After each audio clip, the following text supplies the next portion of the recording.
Hi guys. So I'm gonna try to do this video while holding my big new phone. I got the new Samsung Galaxy S21 Ultra and it's like a computer basically that I'm holding in my hand. So I'm gonna see how long my wrist can handle this big phone.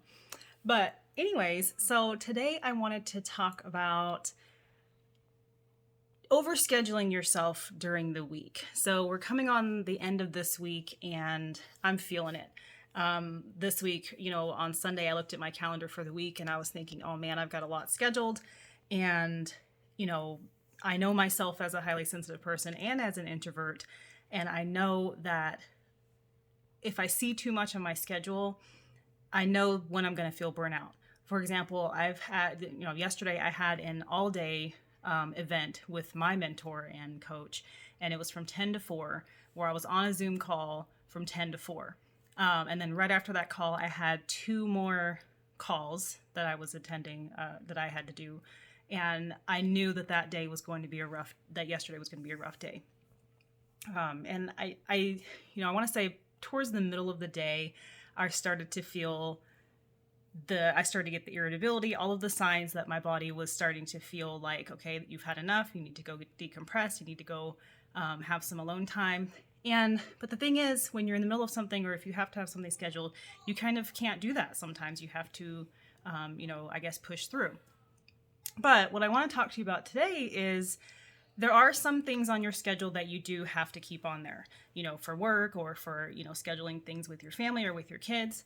But one thing that you can do when you are feeling, or when you see your schedule and it's got a lot on there and you know that this is going to be a rough week, see if there's anything that you can maybe shift to next week. I had a doctor's appointment that I had also scheduled this week. And when I looked at my schedule, I saw there's a ton of stuff I have to do this week. And that one doctor's appointment, I think that I could probably postpone that to next week because I don't have a lot scheduled next week. So that's just one thing that I did. And also make sure that when you look at your schedule, does your schedule have anything in there for yourself? A lot of us, we tend to book all the things in our schedule that we have to do, all of our non-negotiable appointments that we have to do. But what about time for yourself? As a highly sensitive person, and if you're an introvert like me, I have to have time for myself to be able to decompress. If I don't, then I start to get all the irritability. I get the bags under my eyes, which you may see today because yesterday was a rough one. If I don't schedule time for myself, then my sleep suffers. Everything is out of whack. So take a look at your schedule and make sure that you are putting in non-negotiable me time. And what I mean by that is just the same way that you put in appointments into your schedule that you have to attend. You're not going to just not show up for your appointment, right? Do that for yourself as well. Put in your schedule me time or whatever you want to put. I use Google Calendar, so I have like color-coded blocks for myself where I put in, get up and go for a walk or whatever I have to do to go decompress. Because as highly sensitive people, if you're anything like me, you can end up being a workaholic. You can end up being a to-do list-aholic, and it just doesn't work. It doesn't work for us. We have to take some time for ourselves to be able to decompress. And the thing is, when you do decompress, then you can come back feeling more refreshed and, you can do more. So that's my tip for you. Let me see. I wrote a couple of notes here. I want to make sure that I got everything. Overscheduling. Oh, one more thing. So awareness of how you're feeling during the week. So for me, yesterday, like I said, I had that big, long, all-day event that I was attending, and I knew it was going to be a rough day. And I started to feel the signs, become aware of the signs in my body of burnout, basically. I was starting to feel the irritability. I was starting to feel the tiredness, the motivation kind of, towards the middle of the day, my motivation was kind of like, oh, I just don't want to do this anymore.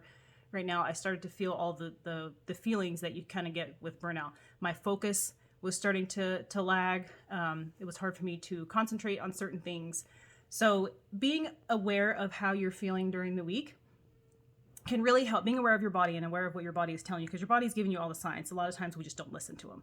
So being aware of what your body is telling you during the week, notice when you do have weeks or days that are just too much, note that And that way, from going forward, you know, the following week, just think, okay, well, last week I had all of these things scheduled, back-to-back meetings all week long.